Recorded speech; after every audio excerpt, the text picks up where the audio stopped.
भारत खित्ते में अदम इस्तेहकाम पैदा करने पर बजिद भारतीय जारहियत का मुंह तोड़ जवाब दिया जाएगा। दौरा अमेरिका के दौरान फील्ड मार्शल आसिम मुनीर ने पाकिस्तान कम्युनिटी से खिताब करते हुए कहा, भारत अपने आप को विश्व गुरु के तौर पर पेश करना चाहता है, लेकिन अमली तौर पर ऐसा कुछ भी नहीं। भारत की खुफिया एजेंसी रॉ की ट्रांसनेशनल दहशतगर्द सरगर्मियों में शमूलियत आलमी सतह पर शदीद तशवीश का बायस है। इसकी मिसालें कनाडा में सिख रहनुमा का कत्ल, कतर में 8 भारतीय नेवल अफसरान का मामला और कुलभूषण यादव जैसे वाक़यात हैं।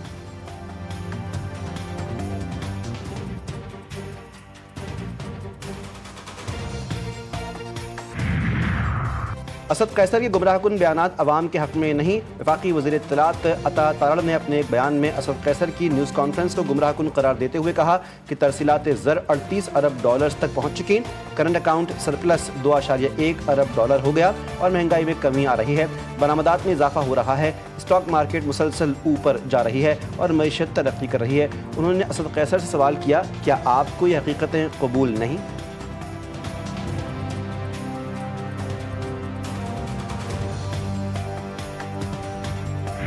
गजा पर कब्जे का इसराइली ऐलान। यूएन सिक्योरिटी काउंसिल का हंगामी इजलास जारी। न्यूयॉर्क से खबर एजेंसी ने कहा कि इजलास यूरोपीय मुल्कों पर बरतानिया, फ्रांस, डेनमार्क, स्लोवेनिया और यूनान की दरख्वास्त पर बुलाया गया है। गजा में इसराइली वहशियाना हमले और नस्लकशी जारी है और चंद रोज़ कबल इसराइल ने गजा पर कब्जे का ऐलान किया था। आज इसराइली वज़ीर आज़म नेतन्याहू ने सलामती काउंसिल के इजलास से कबल न्यूज़ कॉन्फ्रेंस से खिताब में कहा था कि हमास के हथियार डालने से इनकार पर इसके खात्मे के सिवा कोई चारा नहीं। कराची का एक और खानदान खूनी डंपर की जद में आ गया। हादसे ने पल भर में सब कुछ बदल दिया। राशिद मिन्हास रोड पर बहन भाई डंपर तले कुचले गए, बाप जख्मी। 14 साला अहमद रजा और 22 साला महानूर वालिद के साथ मोटरसाइकिल पर जा रहे थे। हादसे के बाद मुश्तइल शहरियों का डंपर ड्राइवर पर तशद्दुद। 7 डंपर्स को आग लगा दी। डंपर को आग लगाने में मुलव्विस 10 मुश्तबा अफराद गिरफ्तार। जख्मी डंपर ड्राइवर का वीडियो बयान GTV न्यूज़ ने हासिल कर लिया। बाकी का मुकदमा थाना यूसुफ प्लाजा में दर्ज। दोनों बच्चों की लाशें घर पहुंची तो कोहराम मच गया। दोनों बहन भाई की नमाज़ जनाजा अदा कर दी गई। जख्मी बाप ने अपने बच्चों की मैयत को कांधा दिया। दोनों को आहों और सिसकियों के साथ नॉर्थ कराची कब्रिस्तान में सुपुर्द खाक किया गया। जहां शहनाइयों का इंतजार था, वहां अब सिसकियां हैं। 22 साला महनूर को 1 माह बाद दुल्हन बनना था, नए घर रुखसत होना था, लेकिन वो दुनिया से ही रुखसत हो गई। मुतवफ़ी महनूर के चचा जाकिर ने दुख भरी दास्तान सुना दी। कहा, बच्ची का जहेज जमा कर रहे थे। कमसिन अहमद सबका लाडला था, लेकिन नागहानी हादसे में अहमद भी मौत की आगोश में जा सोया।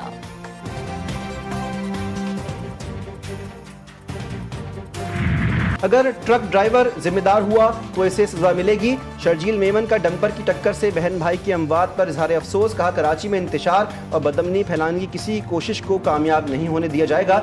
सिंध के सीनियर वजीर शर्जील इनाम मेमन और डंपर एसोसिएशन के दरमियान मुज़ाकरात कामयाब। डंपर मालिकान को मुआवजा अदा करने की यकीन दहानी। कराची के राशिद मिन्हास रोड पर डंपर मालिकान का एहतजाज खत्म।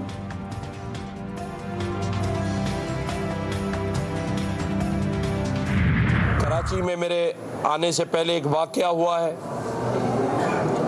टैंकर्स या ट्रॉलर ने एक भाई बहन को शहीद कर दिया, वालिद ज़ख्मी है।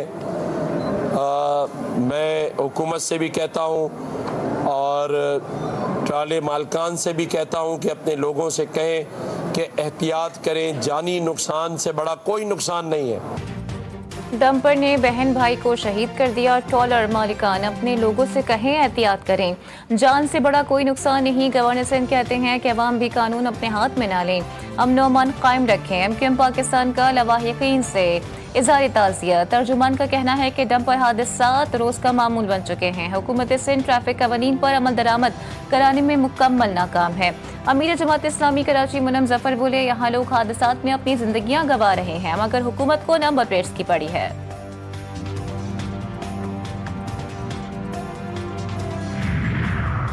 वज़ीर-ए-आज़म शहबाज शरीफ का आज़रबाईजान के सदर इल्हाम अलीयूफ से टेलीफोनिक राबता। अर्मीनिया के दहाइयों से जारी तनाज़ा ख़त्म करके अमन मुआहिदा करने पर मुबारकबाद दी। कफ़कास के इलाके के लिए खुशहाली के नए दौर के आगाज़ करने में सदर इल्हाम अलीयूफ के बसीरत अंगेज़ किरदार की तारीफ़ की।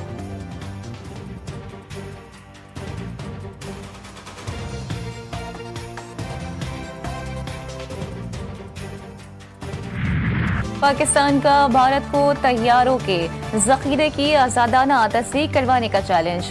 वज़ीर दिफा ने भारतीय एयर चीफ का दावा मुस्तरद कर दिया। कहा किसी एक भी पाकिस्तानी तैयारे को भारत ने न मार गिराया और न ही तबाह किया। जंग के जोर से नहीं बल्कि कौमी अज़म और पेशेवराना महारत से जीती जाती हैं। इस किस्म के मज़ाक़ा ख़ेज़ बयानिए इंसानी और अंदरूनी सियासी फायदे के लिए गढ़े जाते हैं। सोशल मीडिया पर अपने एक और पैगाम में ख्वाजा आसिफ ने कहा कि ये मोदी की शमशान घाट में राख हुई सियासत को जिंदा करने की नाकाम कोशिश है। मोदी सरकार धांधली, इल्जामात और आलमी तन्हाई का शिकार। मुआशी और सिफारती मुहाज पर मोदी की पॉलिसियों को नाकामी। पाकिस्तान से जंगबंदी और अमरीका से कशीदगी मोदी के लिए इम्तिहान। रॉयटर्स के मुताबिक बिहार इंतखाबात में शिकस्त मोदी की साख को शदीद नुकसान पहुँचाएगी। तज्जियाकार कहते हैं मोदी की ब्रांड वैल्यू में तेजी से कमी हुई है। वज़ीर ख़ारजा इसहाक़ डार का तुर्क हम मनसब हक्कान फ़ैदान से टेलीफोनिक राबता। दो तरफा ताउन पर तबादला ख्याल, इलाकाई और आलमी उमूर पर गौर। दोनों वज़ीर ख़ारजा का गज़ा की इंसानी सूरत हाल पर गहरी तशवीश का इजहार। इसहाक़ डार की इसराइली फ़ौजी कब्जे के मनसूबे की मज़म्मत। अक़वाम मुत्तहिदा की करारदादों की खिलाफ वर्जी करार दिया। इंसानी इमदाद की बिला रुकावट फराहमी पर जोर। तर्जुमान दफ्तर ख़ारजा के मुताबिक नायब वज़ीर आज़म ने इसराइली मज़ालिम बंद करने का मुतालिबा भी किया।